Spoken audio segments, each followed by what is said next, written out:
விவசாயி, mechanic, engineer, இப்படி அப்பாக்கள் யாரா இருந்தாலும் அவங்க கனவெல்லாம் அவங்க பசங்களுக்கு ஒரு best college. AAA College of Engineering and Technology, Sivakasi. Counseling code 4680.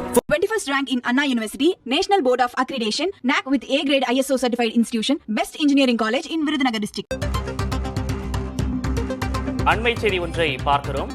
சட்டப்பேரவையில் அதிமுகவினரை வெளியேற்ற உத்தரவு பிறப்பிக்கப்பட்டிருக்கிறது. கவன ஈர்ப்பு தீர்மானத்தை எடுத்துக்கொள்ளவில்லை என கூறி அதிமுகவினர் அமளியில் ஈடுபட்டிருக்கிறார்கள்.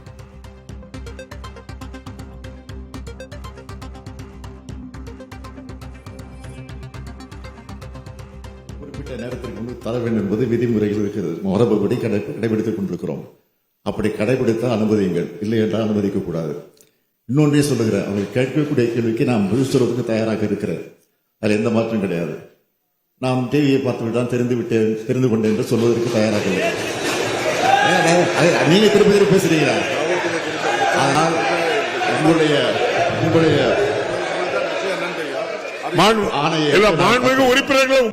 பேரவைத் தலைவர் அவர்களே, உங்களிடத்தில் அனுமதி பெற்று முன்கூட்டியே தெரிவித்துவிட்டு எழுதி கொடுத்துவிட்டு தான் பேச வேண்டும் என்பது மரபு. அவை முன்னவர்கள் தெளிவாக சொல்லியிருக்கிறார்கள்.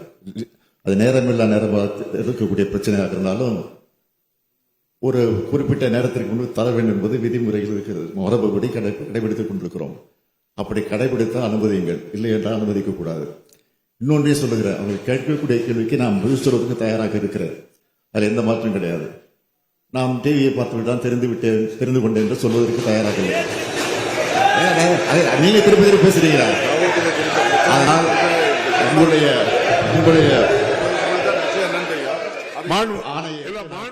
தமிழக சட்டப்பேரவையில் அதிமுகவினரை வெளியேற்ற உத்தரவு பிறப்பிக்கப்பட்டிருக்கிறது. சட்டப்பேரவையிலிருந்து அதிமுக உறுப்பினர்களை வெளியேற்ற சபாநாயகர் உத்தரவு பிறப்பித்திருக்கிறார்.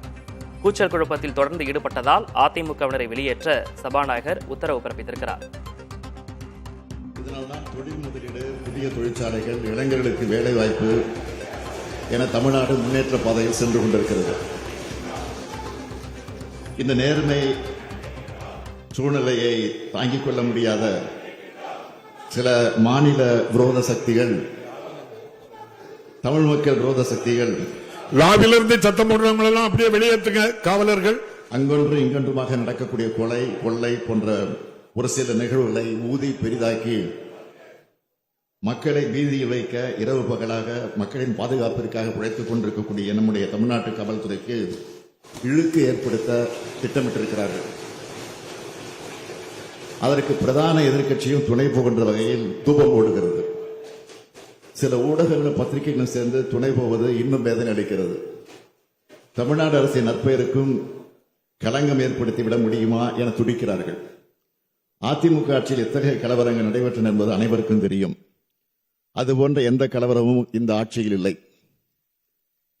குற்றங்களின் எண்ணிக்கை இந்த ஆட்சியில் குறைந்து வருகிறது. புகார்களின் மீது உடனுக்குடன் நடவடிக்கை எடுக்கப்பட்டு வழக்கு போடப்படுகிறது. வழக்குகள் கண்டுபிடிக்கப்படுகின்றன. எந்த கட்சியை சார்ந்தவராக இருந்தாலும், ஆளுங்கட்சி சார்ந்தவர்கள் இருந்தாலும் அவர் மீது வழக்கு போடப்படுகிறது, தண்டிக்கப்படுகிறார்கள், கைது செய்யப்படுகிறார்கள். இதுதான் உண்மை. இப்படி பல்வேறு உறுதியான நடவடிக்கை எடுத்து மக்களை காவல்துறையும் தமிழ்நாடு அரசும் பாதுகாத்து வருகிறது. ஆகவே சில நேரங்களில் நடைபெறும் தொடர் சம்பவங்களை வைத்து தமிழ்நாட்டில் சட்டம் ஒழுங்கே சீர்கட்டு விட்டதாக மக்களை திசை திருப்புவதற்காகவே வீண் புரளிகளை கிளப்பாமல், எதிர்க்கட்சி தலைவராக இருந்தாலும் அவர் கூட்டணி வைக்க துடித்துக் கொண்டிருக்கக்கூடிய கட்சியாக இருந்தாலும் ஆக்கப்பூர்வமான அரசியல் செய்ய முன்வாருங்கள். தமிழ்நாட்டில் கடந்த 10 ஆண்டுகளில் உங்களுடைய அம்மையார் அவர்கள் ஆட்சியிலும் சரி, தற்போது எதிர்க்கட்சி தலைவருடைய முந்தைய ஆட்சியிலும் சரி, இப்போது எங்கள் ஆட்சியிலும் நடைபெறும் குற்ற சம்பவங்கள் தரவுகளை வைத்துத்தான் காவல்துறையினுடைய செயல்பாட்டை அளவிட முடியும் என்பதை இந்த நேரத்தில் தெரிவித்து, குறிப்பிட்ட சில சம்பவங்களை வைத்து சட்டம் ஒழுங்கு குறித்த தவறான பிம்பத்தை உருவாக்க வேண்டாம் என இந்த தருணத்தில் ஊடகங்களையும் நான் அன்போடு கேட்டுக்கொள்ள விரும்புகிறேன். அரசின் மீது ஆக்கப்பூர்வமான குறைகள் இருந்தால் சுட்டிக்காட்டுங்கள். அரசியல் செய்வதற்காக தமிழ்நாடு காவல்துறையும் அமைதியான மாநிலம் தமிழ்நாடு என இருக்கக்கூடிய பெயரையும் கெடுப்பதற்கு துணை போகாதீர்கள் என்று கேட்டு அமைகிறேன். இல்ல, அவைக்கு ஒரு அறிவிப்பு. பத்திரிகையாளர்கள்லாம் வெளியேற்றப்பட்ட எதிர்க்கட்சி உறுப்பினர்கள் பேசிய எந்த வாசகங்களும் அவை குறிப்பில் ஏற்றப்படவில்லை. அவற்றை பத்திரிகைகளும் ஊடகங்களும் வெளிப்படுத்தக்கூடாது என்று அன்போடு கேட்டுக்கொண்டு மாண்புமிகு துணை முதலமைச்சர் அவர்கள் பதில் உரை. மாண்புமிகு பேரவைத் தலைவர் அவர்களே, அரண்மனையில் இருந்த அரசியலை திராவிட இயக்கமாக்கி ஆலமரத்துக்கு எடுத்து வந்தவர் தந்தை பெரியார் அவர்கள். அந்த திராவிட இயக்கத்தை வெட்டவெளிக்கு எடுத்து சென்றவர் பேரறிஞர் அண்ணா அவர்கள். வெட்டவெளியில் இருந்த திராவிட இயக்கத்தை ஊர்தோறும் கிராமம் தோறும் கொண்டு சேர்த்தவர் முத்தமிழர் டாக்டர் கலைஞர் அவர்கள். ஊர்தோறும் இருந்த திராவிட இயக்கத்தை தன்னுடைய திட்டங்கள் மூலம் ஒவ்வொரு வீட்டுக்கும் கொண்டு சேர்க்கின்றவர் நம்முடைய தலைவர் அவர்கள், மாண்புமிகு முதலமைச்சர் அவர்கள். பாரம்பரியமும் பெருமையும் மிக்க இந்த தமிழ்நாடு சட்டப்பேரவையில் நம்முடைய துறைகள் சார்ந்து துணை முதலமைச்சர் பொறுப்பை ஏற்ற பிறகு முதன்முறையாக அந்த விவாதத்தின் மீது பதிலுரை வழங்குகின்ற வாய்ப்பை வழங்கிய இந்திய ஜனநாயகத்துடைய போர்க்குரல் மாண்புமிகு முதலமைச்சர் அவர்களுக்கு என்னுடைய நன்றியும் வணக்கத்தையும் நான் தெரிவித்துக் கொள்கின்றேன். மாண்புமிகு சட்டப்பேரவை தலைவர் அவர்களுக்கும் என்னுடைய வணக்கத்தை தெரிவித்துக் கொள்கின்றேன்.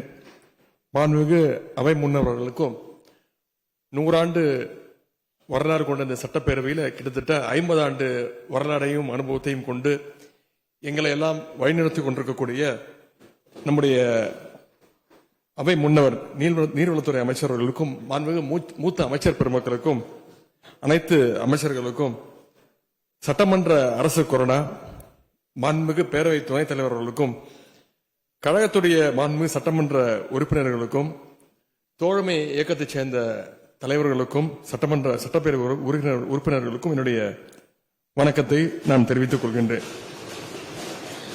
சட்டப்பேரவையில் துணை முதலமைச்சர் மானிய கோரிக்கையின் மீதான பதிலுரை நடந்து கொண்டிருக்கிறது.